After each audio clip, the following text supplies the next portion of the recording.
এই পর্যায়ে আমাদের সম্মুখে আলোচনা নিয়ে আসছেন বিশেষ আলোচক হযরত মাওলানা আশরাফুজ্জামান আইতরি সাহেব। বিশেষ আলোচক হযরত মাওলানা আশরাফুজ্জামান আইতরি সাহেব কেন্দ্র নেত্রকোনা হযরতকে ওনার মূল্যবান তাকরীর পেশ করার জন্য ইন্তজাম মাহফিলের কমিটির পক্ষ থেকে সবিনয় অনুরোধ জানাচ্ছি।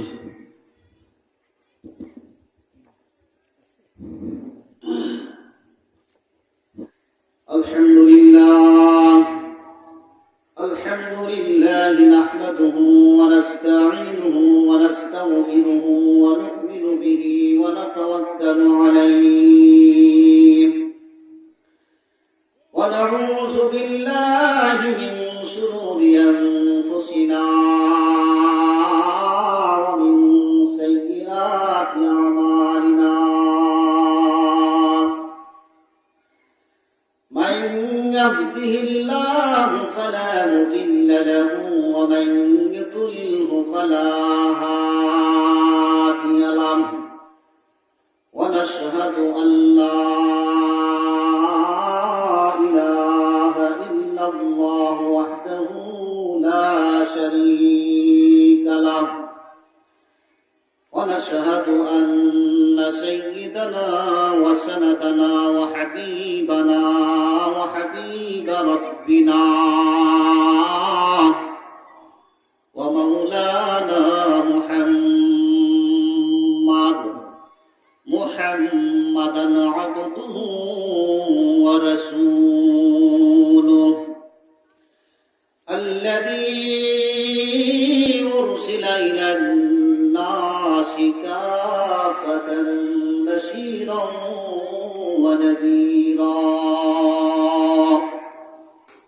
وداعيا إلى الله بإذنه وسراجا منيرا. أما بعد فأعوذ بالله من الشيطان الرجيم. بسم الله الرحمن الرحيم.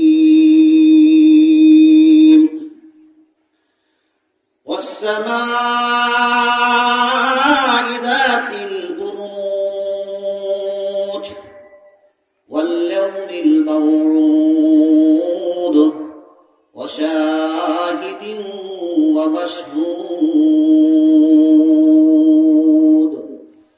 قتل أصحاب الأخدود النار ذات الوقود إذ هم عليها قعود وهم على ما يفعلون بالمؤمنين شهود.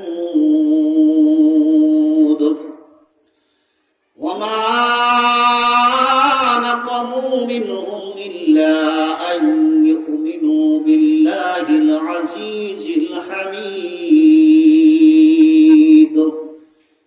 الذي له ملك السماوات والأرض والله على كل شيء شهيد. إن الذين فتنوا المؤمنين والمؤمنات ثم لم يتوبوا فلهم عذاب جهنم ولهم عذاب الحريق. صدق الله العظيم. وقال رسول الله صلى الله عليه وسلم: من أحب لقاء الله أحب الله لقاءه ومن كره لقاء الله كره الله لقاءه.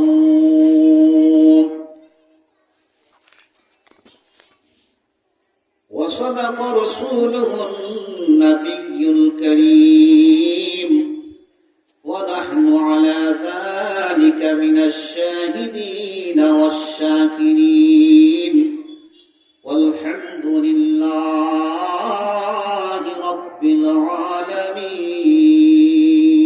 العالمين صلى الله على محمد صلى الله عليه وسلم صلى الله على محمد صلى الله عليه وسلم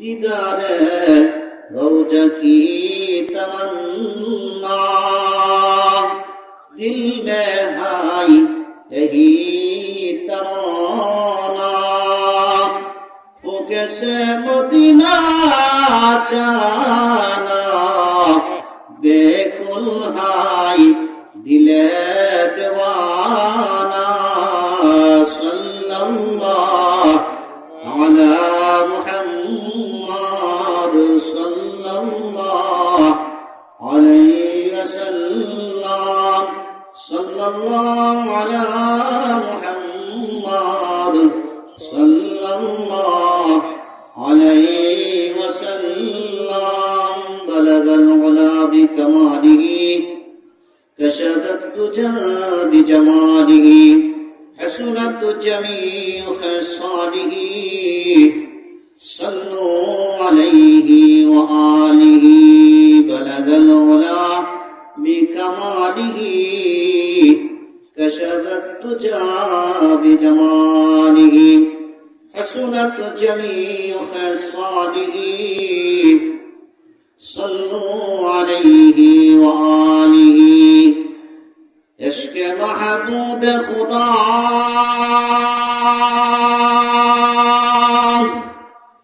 जिस दिल में हासिल नहीं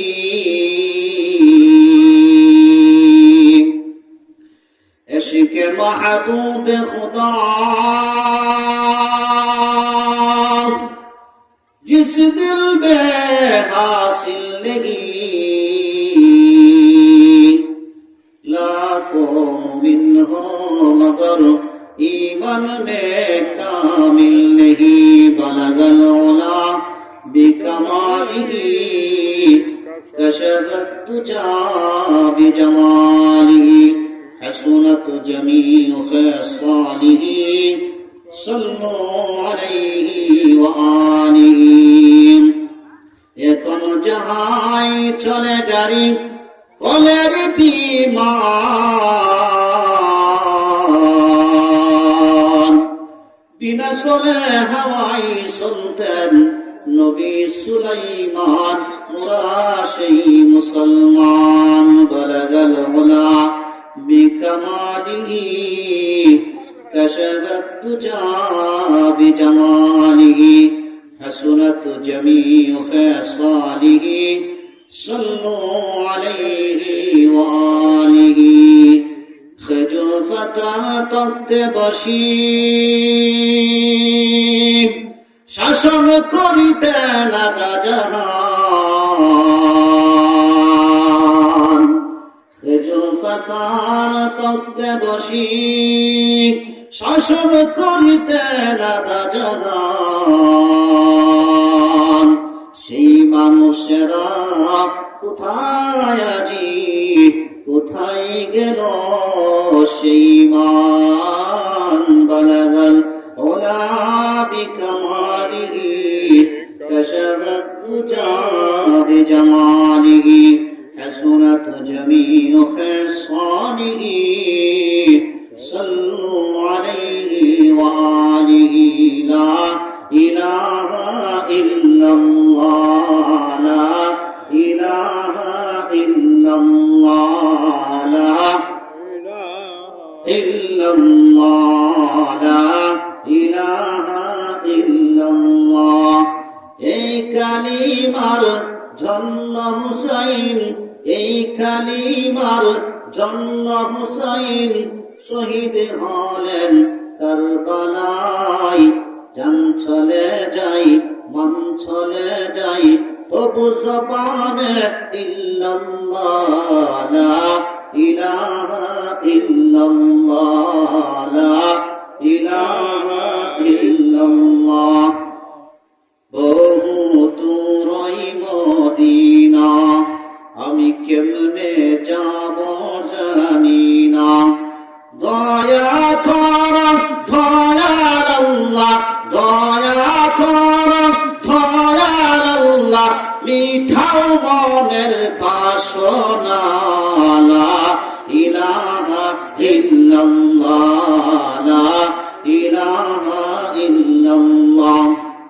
হাসিয়া গেলে প্রেমের খেলা, ফেরাউন দেই তারে কতই জ্বালা।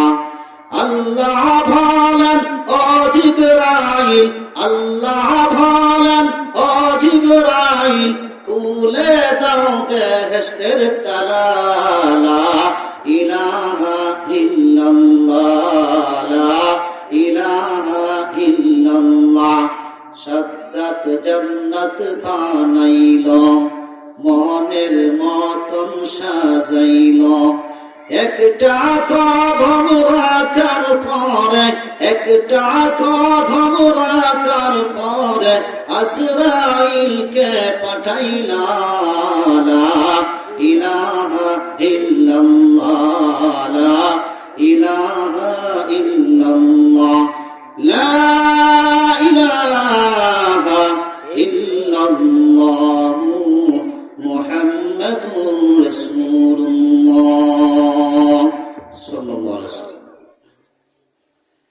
আলহামদুলিল্লাহ, কামলি ও বন্ধ গুমরা যুব সমাজের উদ্যোগে 19তম বার্ষিক ইসলামী মহাসম্মেলন ইসালে সওয়াবত ওয়ার মাহফিলের সম্মানিত শ্রদ্ধাভাজন সভাপতি সাহেব, সহ সভাপতি সাহেব, দিগার ওলামায়ে কেরাম, মুরব্বিয়ানে আযম, যুবক ভাইয়েরা, পর্দার আড়াল থেকে আলোচনা শুনছেন আমার দিনদার ইমানদার মুসলমান মা ও বোনেরা। মহান আল্লাহ পাক রব্বুল আলামিনের দরবারে আমরা শুকরিয়া আদান যে মহান আল্লাহ পাক রব্বুল আলামিন আপনি আমাদেরকে দয়া করে, মায়া করে, মহব্বত করে, ভালোবেসে এরকম জান্নাতি বরকতি মাহফিলে আসার এবং বসার, দিনই কিছু আলোচনা শ্রবণ করার যে তৌফিকটুকু আল্লাহ তাআলা আপনি আমাদেরকে দান করেছেন, সেজন্য মহান আল্লাহ পাক রব্বুল আলামিনের দরবারে আমরা শুকরিয়া আদান শুকরি বলি আলহামদুলিল্লাহ। আলহামদুলিল্লাহ আওয়াজটা একটু জোরে বলেন। আলহামদুলিল্লাহ যদি বান্দা বলে, আল্লাহ পাকের সন্তুষ্টি যত দরজা আছে সমস্ত দরজাগুলো ব্লক হয়ে যায়। আলহামদুলিল্লাহ। আল্লাহ পাকের প্রশংসা করে কোন বান্দা শেষ করতে পারবে? শেষ করতে পারবে না। এক কবি বলেন, সারে জাহা হুক কালি মখলুকাত উসকো কলম, सारे जहां हुक्म काली मखलूकात उसको कलम, लिखते रही जिंदगी वरना होती तारीफ खत्म, लिखते रही जिंदगी वरना होती तारीफ खत्म। আল্লাহ পাক রব্বুল আলামিনের প্রশংসা করে কোন বান্দা শেষ করতে পারবে না। এই তামাম দুনিয়ার জমিনের যত গাছ আছে, বৃক্ষ আছে, সমস্ত বৃক্ষকে যদি কেটে কেটে কলম বানানো হয়, একটা সমুদ্রের সাথে 7টা সমুদ্র সংযুক্ত করে দিয়ে পানিকে যদি কালিতে রূপান্তরিত করা হয়, আর তামাম জিন্দেগি ভর যত লেখকেরা আছে সমস্ত লেখকেরা যদি আল্লাহ পাকের প্রশংসা, আল্লাহ পাকের বরত্ব লিখতেই থাকে, লেখকের হায়াত শেষ হয়ে যাবে। কলম কাটতে কাটতে, এই গাছ কাটতে কাটতে একদিন পৃথিবী গাছ শেষ হয়ে যাবে, সমুদ্রের পানি শুকিয়ে যাবে, কিন্তু আল্লাহ পাকের প্রশংসা করে কোন বান্দা শেষ করতে পারবে না। আল্লাহ পাকের বান্দা আল্লাহ পাকের প্রশংসা শেষ করে কেউ শেষ করতে পারবে না। আমরা এখানে আসছি একমাত্র আল্লাহ এবং রাসূলের মহব্বতে, ঠিক না বেটি? আল্লাহ এবং রাসূলের মহব্বতে আসছি না।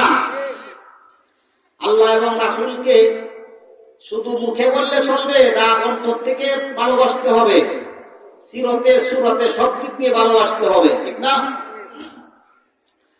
আল্লাহর নবী মুহাম্মদুর রাসূলুল্লাহ সাল্লাল্লাহু আলাইহি ওয়াসাল্লাম হঠাৎ একদিন মসজিদের মধ্যে গেলেন। মসজিদের মধ্যে গিয়ে এক সাহাবী হাওয়া করে কান্না শুরু করলেন। আল্লাহর নবী ডাক দিয়ে বলেন, ও সাহাবী, তোমার কান্নার কারণ কি?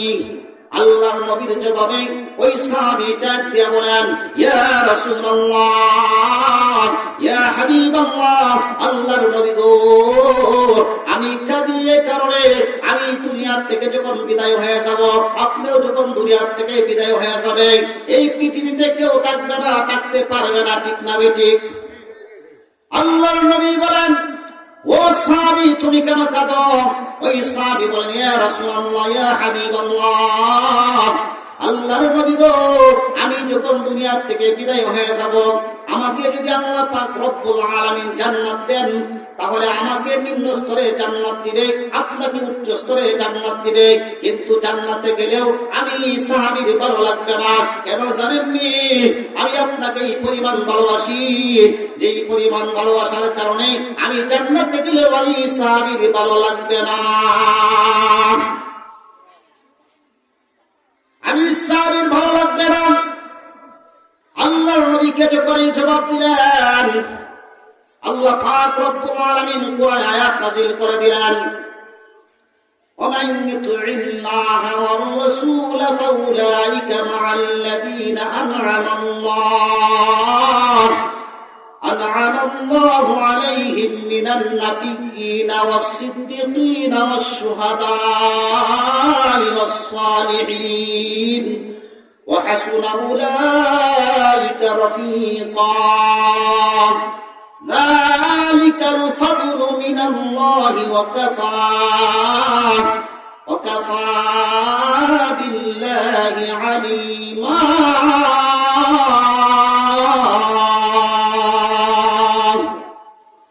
আল্লাহ পাক রব্বুল আলামিন জানায় দিলেন, ও দোস্ত আমার, যারা নাকি আমি আল্লাহর আনুগত্য করবে, আমার রাসূলের আনুগত্য করবে, আমি আল্লাহকে যারা ভালোবাসবে, আমি আল্লাহ রাসূলকে যারা ভালোবাসবে, আল্লাহ পাক রব্বুল আলামিন জানায় দিলেন, আমি আল্লাহকে যারা ভালোবাসে, আমার নবীর তরিকা অনুযায়ী যারা চলবে, আল্লাহ পাক রব্বুল আলামিন ওই সমস্ত বান্দা, ওই সমস্ত বান্দির জন্য আল্লাহ পাক রব্বুল আলামিন সুসংবাদ দিয়ে দিয়েছেন, ওই বান্দা এবং বান্দিকে আল্লাহ পাক রব্বুল আলামিন চার শ্রেণীর লোকদের সাথে তাদের হাসর করায়া দিবেন।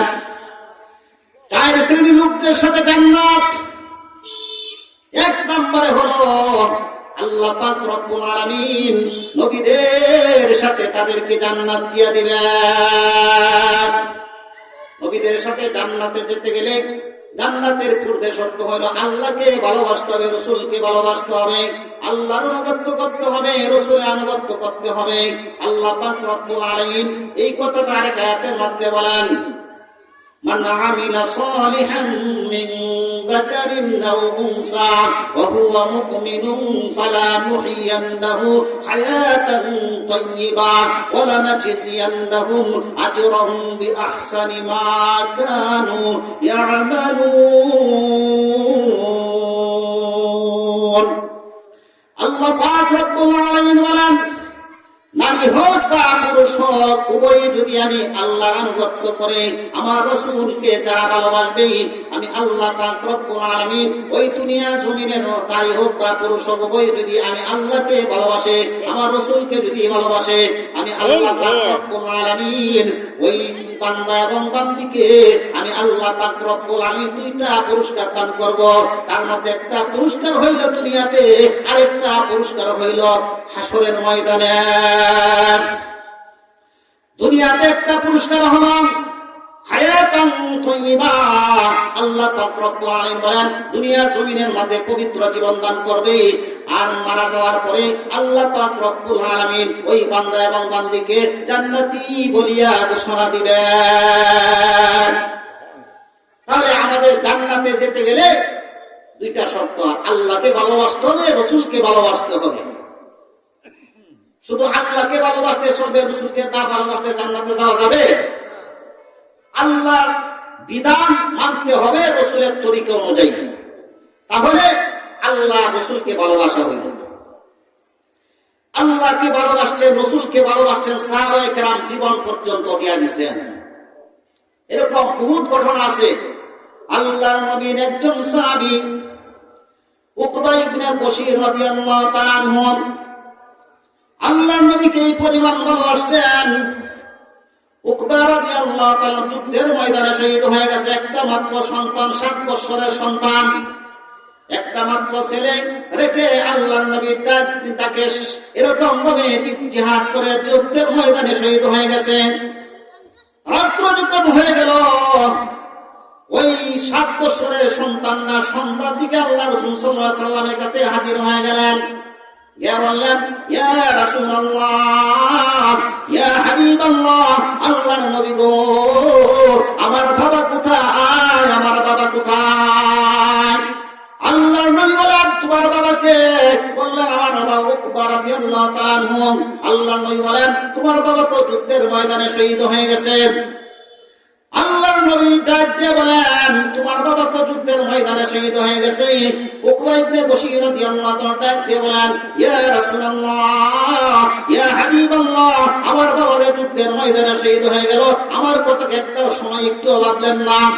আমার তো একটা ভাই না, আমার তো একটা বোন নাই।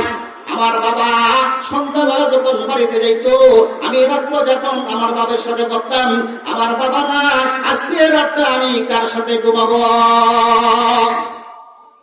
আল্লাহর নবী ডাক দিয়ে বলেন, ও উকবা ইবনে বশীর, তোর বাবা যুদ্ধের ময়দানে শহীদ হয়ে গেছে, তাতে কি হয়েছে? আমি তো এখনো মুহাম্মদ দুনিয়ার জমিনে বেঁচে আছি। আমি যতদিন বেঁচে আছি ততদিন পর্যন্ত তোর আব্বা হয়ে গেলাম। আল্লাহর নবীর সাহাবী আরেকজন সাহাবী, মহিলা সাহাবী আল্লাহর নবীর সামনে 6 মাসের একটা বাচ্চা নিয়ে হাজির হয়ে গেলেন। বলতেছেন, ইয়া রাসূলুল্লাহ, ইয়া হাবিবাল্লাহ, আল্লাহর নবী গো, ওই মাসের বাচ্চাটাকে যুদ্ধের ময়দানে নিয়ে যান। আল্লাহর নবী ডাক দিয়ে বলেন, ও মহিলা, ওই 6 মাসের শিশু বাচ্চাকে নিয়ে যুদ্ধের ময়দানে নিয়ে কি হবে? আল্লাহর নবী জবাবে ওই মহিলা ডাক দিয়ে বলেন, ইয়া রাসূলুল্লাহ, ইয়া হাবিবাল্লাহ, আল্লাহর নবী গো, আপনি যখন যুদ্ধের ময়দানে যাবেন, কাফের কুফার মুশরিক বেঈমানরা যখন ডান দিক থেকে যখন তীর মারবে, আমার ওই সন্তানটাকে ডান দিকে ধরে দিবেন। বাম দিক থেকে যখন তীর মারবে, বাম দিক থেকে আমার সন্তানটাকে ধরে দিবেন। সামনের দিকে যখন কাফের মুশরিক বেঈমানরা তীর মারবে, সামনের দিকে আমার সন্তানটাকে ধরে দিবেন। এভাবে ডানে বামে পিছনে ধরে দিবেন। ইয়া রাসূলুল্লাহ, ইয়া হাবিবাল্লাহ, আল্লাহর নবী গো, আমার সন্তানের মায়া করি না, কিন্তু আপনার শরীরের মধ্যে ফুলের টুকা লাগো, এটা আমি মহিলা সহ্য করতে পারি না। এই ছিল রাসূলের ভালোবাসা। আমি তো খালি মুখে বলি, অন্তরে নাই। আমাকে সময় দিছে দাদা, এই সূরাটা কেন আল্লাহ পাক রব্বুল নাজিল করলেন? ওই সূরাতুল বুরুজ, বুরুজ একটা শব্দ আছে সূরার মধ্যে, ওই বুরুজকে উল্লেখ করে আল্লাহ পাক রব্বুল আলামিন এই সূরার নাম রেখেছেন সূরাতুল বুরুজ। ওই সূরাটার নাজিল হওয়ার একটা কারণ আছে, প্রেক্ষাপট আছে, শানে নজুল আছে। অনেকেই দেখবেন ওয়াজের ময়দানে কস করে যে এই সূরার শানে নজুল হইল যে একটা ঘটনা আছে, আসহাবে হুদুদ। এই ঘটনাটা ঘটেছিল আমাদের নবী দুনিয়াতে আসা 70 বছর আগের ঘটনা। তাহলে 70 বছর আগের ঘটনা কি শানে নজুল হতে পারে? হতে পারে না। আল্লাহ পাক রব্বুল আলামিন ওই সূরার শানে নজুল হচ্ছে নির্যাতিত মুসলিমকে সান্ত্বনা দেওয়া, নির্যাতিত মুসলিমকে সান্ত্বনা দেওয়া। আল্লাহ রাসূল এবং সাহাবায়ে কেরামের উপর যখন নির্যাতন শুরু করছেন, এরকম নির্যাতন আধার রাতের মতন, এরকম ভাবে ধারালো তরোয়ারের মতন আল্লাহ এবং রাসূলকে যখন নির্যাতন করতেছে, আল্লাহ পাক রব্বুল আলামিন সূরাতুল বুরুজ নাযিল করে জানায়া দিয়েছেন, শুধু আপনার নবী নির্যাতিত না, অতীতে যারা ছিল তারাও নির্যাতিত হয়ে গেছেন। এবং আল্লাহ পাক রব্বুল আলামিন ওই নির্যাতিতদের যে সাহাবীরা কেমন নির্যাতিত হয়েছে এই ঘটনা অনেক আছে। একটা এক্সাম্পল, একটা কথা বলি, একটা বেশি ঘটনা বলে তো সময় যাবে, সময় অল্প। আল্লাহর নবীর সাহাবী বেলাল রাদিয়াল্লাহু তাআলা আনহু, বেলাল রাদিয়াল্লাহু তাআলা ঘটনা তো আপনারা জানেন। হযরত বেলাল রাদিয়াল্লাহু তাআলা আনহু আল্লাহর নবীর কাছে যখন ইসলাম গ্রহণ করলেন, ঈমান গ্রহণ করলেন, বেলাল রাদিয়াল্লাহু তাআলা আনহুকে এরকম ভাবে মরুভূমির উত্তপ্ত বালুর মধ্যে শোয়া দিয়েছেন, এরকম ভাবে বাড়ি পাথর দিয়া চাপ দিয়া রাখছেন, গলার মধ্যে রশি লাগানো হয়েছে, এরকম ভাবে যুবক ছেলেদের হাতে রশি দেওয়া হয়েছে, এরকম ভাবে টান শুরু করছে। বেলাল রাদিয়াল্লাহু তাআলা আনহুর শ্বাস রুদ্ধ হওয়া শুরু হইল। ওই সময় বেলাল রাদিয়াল্লাহু তাআলা আনহু জবানে আহাদ আহাদ আহাদ, আল্লাহ আমার ইয়াক, আল্লাহ আমার ইয়াক। এই হলো ঈমান। ঈমান ছাড়া নাই। আল্লাহ এবং রাসূলের উপরে এরকম যখন নির্যাতিত হওয়া শুরু করলো, আল্লাহ পাক রব্বুল আলামিন সূরাতুল বুরুজ নাযিল করছেন। আল্লাহ বলেন ওয়াস-সামাই যাতিল বুরুজ ওয়াল ইয়াউমিল মাউউদ ওয়া শাহিদিন ওয়া মাশহুদ কুতিলা আসহাবুল উখদুদ। আল্লাহ পাক রব্বুল আলামিন ওই সূরার ৩ আয়াতের মধ্যে মহান আল্লাহ পাক রব্বুল আলামিন ৪টা কসম খাইছেন। কয়টা কসম? ৪টা কসম খাইছেন। কসম খাওয়া কোন উদ্দেশ্য নয়। আল্লাহ পাক রব্বুল আলামিন কসম খাওয়া উদ্দেশ্যমূলক কথাটাকে গুরুত্ব করে তোলার জন্য আল্লাহ কসম খান। আল্লাহ কসম খান কেন? আমরাও তো দুনিয়া জমিনের মধ্যে কসম খাই। কসম খাই কেন? যেই জিনিসের দামই বেশি, যেই জিনিসটার দাম বেশি, ওই জিনিসটার কসম আমরা খাই। আল্লাহ পাক রব্বুল আলামিন ওই ৪টা কসম খায়া আল্লাহ পাক রব্বুল একটা কথা বলেন, কুতিলা আসহাবুল উখদুদ। আল্লাহ বলেন কুতিল মানে অভিশপ্ত, আসহাব মানে ওয়ালা, উখদুদ মানে গর্ত। আল্লাহ বলেন কুতিলা আসহাবুল উখদুদ, গর্তওয়ালার উপর আমি আল্লাহর অভিশাপ। আন্নারি যাতিল ওয়াকুর, যেই গর্তওয়ালা গর্ত খোদাই করে ওই গর্তের মধ্যে আগুন জ্বালিয়েছিল। আল্লাহ পাক রব্বুল আলামিন ৬টা কসম খায়া আল্লাহ পাক রব্বুল একটা কথা বলছেন, কুতিলা আসহাবুল উখদুদ, গর্তওয়ালার উপর আমি আল্লাহর অভিশাপ। যেই গর্তওয়ালা গর্ত খোদাই করে ওই গর্তের মধ্যে আগুন জ্বালিয়েছিল। এখানে একটা অনেক বড় ঘটনা আছে। এটা ঘটনাটা বললে আপনারা শুনলেন না, যাই হোক এই ঘটনা বলা এখন সময় নাই। এখন আল্লাহ পাক রব্বুল আলামিন ওই জায়গার মধ্যে যে গর্তওয়ালা খারাপ, এটি আংশিক যদি না বুঝেন আমার এই সূরার বিষয়বস্তুটা বুঝবেন না। ঈমানের কারণে তাদেরকে গর্ত করে, বড় বড় গর্ত করে ওই গর্তের মধ্যে লাকড়ির সময় আগুন ধরাইছে। যারা ঈমান আনছে তাদেরকে ওই গর্তের মধ্যে পোড়া হয়েছে। যারা ঈমান ছাড়ছে তাদেরকে পোড়া হয় না, যারা ঈমান আনছে তাদেরকে পোড়া হয়েছে। এরকম ভাবে আল্লাহ পাক রব্বুল আলামিন ওই গর্তওয়ালার উপর অভিশাপ। অভিশাপ মানে যে আল্লাহ আসমান বানাইছে, জমিন বানাইছে, পাহাড় পর্বত নদ নদী সব কিছু বানাইছেন, ওই আল্লাহ কসম খায়া বলছেন যে কুতিলা আসহাবুল উখদুদ, গর্তওয়ালার উপর আমি আল্লাহর অভিশাপ। আল্লাহ পাক রব্বুল আলামিন গর্তওয়ালার উপর আল্লাহর অভিশাপ কেন? আল্লাহ পাক রব্বুল আলামিন মুমিন বান্দাদেরকে যারা পড়াইছিল তাদের দোষ ছিল না, তাদের কারণ ছিল একটাই। আল্লাহ পাক রব্বুল আলামিন বলেন, আল্লাহ পাক রব্বুল আলামিন বলেন ওয়া মা নাকামু মিনহুম ইল্লা আন ইউমিনু বিল্লাহিল আজিজিল হামিদ। আল্লাহ পাক রব্বুল আলামিন ও নবীজি তাদের কোনো দোষ ছিল না, তাদের একটাই মাত্র কারণ, তারা পরাক্রমশালী আল্লাহর উপর ঈমান আনার কারণে, আল্লাহর প্রতি ঈমান আনার কারণে আল্লাহ পাক রব্বুল আলামিন তাদেরকে এরকম ভাবে দুনিয়া জমিনের মধ্যে গর্ত করে তাদেরকে পোড়া হয়েছে। এরকম ভাবে পুড়তেছেন, ঈমান ছাড়েন নাই, ঈমান ছাড়েন নাই। কেন ঈমান ছাড়েন নাই? ঈমানের অনেক ধাপ, ঈমানের অনেক ধাপ, সেই জন্য ঈমান ছাড়ে নাই। এরকম ভাবে মুমিন বান্দাদের যখন পোড়াইতেছে একটা মহিলা দুধের বাচ্চা, ৬ মাসের বাচ্চা, তার শিশু সন্তান কোলে, ওই মহিলাটা যখন আগুনে যখন সন্তানটাকে যখন পোড়াবেন, কুল থেকে যখন নিয়ে গেলেন ওই অগ্নিকুণ্ডের মধ্যে যখন ফেলে দিলেন, আল্লাহ পাক রব্বুল আলামিন ওই মহিলার অন্তরটা ভেঙ্গে চৌচির হয়ে গেছে। এরকম ভাবে কান্নারত অবস্থায় কাঁদতেছেন। ওই সন্তান মা এবং সন্তানের কাছে একটা মহব্বত, আজীব মহব্বত। ওই সন্তানটাকে যখন পড়তেছেন, মা যখন কাঁদতেছেন, আল্লাহ পাক রব্বুল আলামিন ওই মায়ের অন্তরটাকে শান্তি দেওয়ার জন্য বড় মানুষের কথা ওই সন্তানের জবানে ভেসে উঠল, ইয়া উম্মা ইসবিরি ফাইন্নাকা আলাল হক। ধৈর্য ধারণ করো। যদিও দেখা যায় আগুন, আসলে এটা আগুন না, আল্লাহ পাক রব্বুল আলামিন জান্নাতের বাগান বানায় দিয়েছে।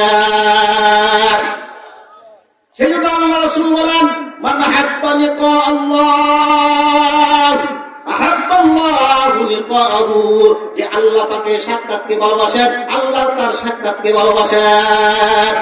আল্লাহ পাকের সাক্ষাৎকে যদি ভালোবাসেন, আল্লাহ তার সাক্ষাৎকে ভালোবাসেন। আল্লাহ মহিলার অন্তরটাকে শান্তি দেওয়ার জন্য আল্লাহ পাক রব্বুল আলামিন তার বড় মানুষের মতন সন্তানের জবানে আল্লাহর কথা তুলে দিয়েছেন। এরকম ঈমান আমাদের আছে নাই? আজকের ঈমান হচ্ছে কুসুয়া তার পানি।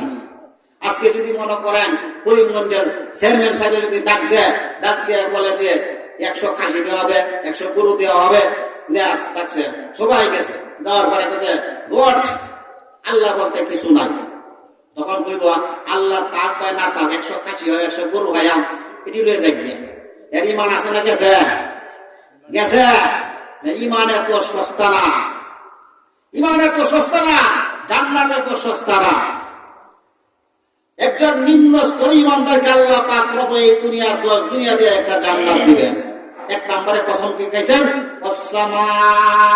আসসামাই যাতিল বুরুজ, বুরুজ বিশিষ্ট আসমানের কসম, ওয়াল ইয়াউমিল মাউউদ, আল্লাহ পাক রব্বুল আলামিন কিয়ামত দিবসের কাছে কসম খাইছেন। ইয়াউমুল কিয়ামাহ, কিয়ামত দিবসের কসম।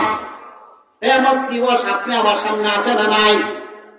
আল্লাহ পাক রব্বুল আয়াতের মধ্যে বলে, মিন কানা মিকদারু 50 আলফ সানা ফাসবির সাবরান জামিলা ইন্নাহু ইয়ারাউনাহু বাঈদা ওয়া নারাহু করিবা।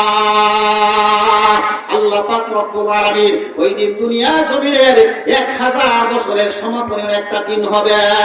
ওই দিনের কসম, ওই দুনিয়া জমিনের মধ্যে যারা অর্থের বলে, ক্ষমতার বলে, যারা নাকি এরকম ভাবে মুমিন বান্দাকে যারা কষ্ট দেয়, আল্লাহ পাক রব্বুল আলামিন বলেন ওই কিয়ামতের দিবসের কসম, আল্লাহ পাক রব্বুল আলামিন ওই দুনিয়া জমিনের মধ্যে দেখবেন দুষ করে একজনে সাজা হয় আরেকজনে, আছে না নাই? একজনে অন্যায় করে আরেকজন যে বোঝায়। দুনিয়ার জমিন, এটার জন্য আল্লাহ 50,000 বছরের দুনিয়ার 50,000 বছরের আখেরাতে একটা দিন হবে। আমার কথা না, কোরআনের কথা, কোরআনের কথা। সেই জন্য আপনি আমার সামনে একটা দিন আছে, ভালো করে মন্দ করে যা করি না কেন আল্লাহর সামনে আমার আসামি, তারপরে তারা সারাটা জীবনে হিসাব দিতে হবে। সেই ভয় নিয়ে যদি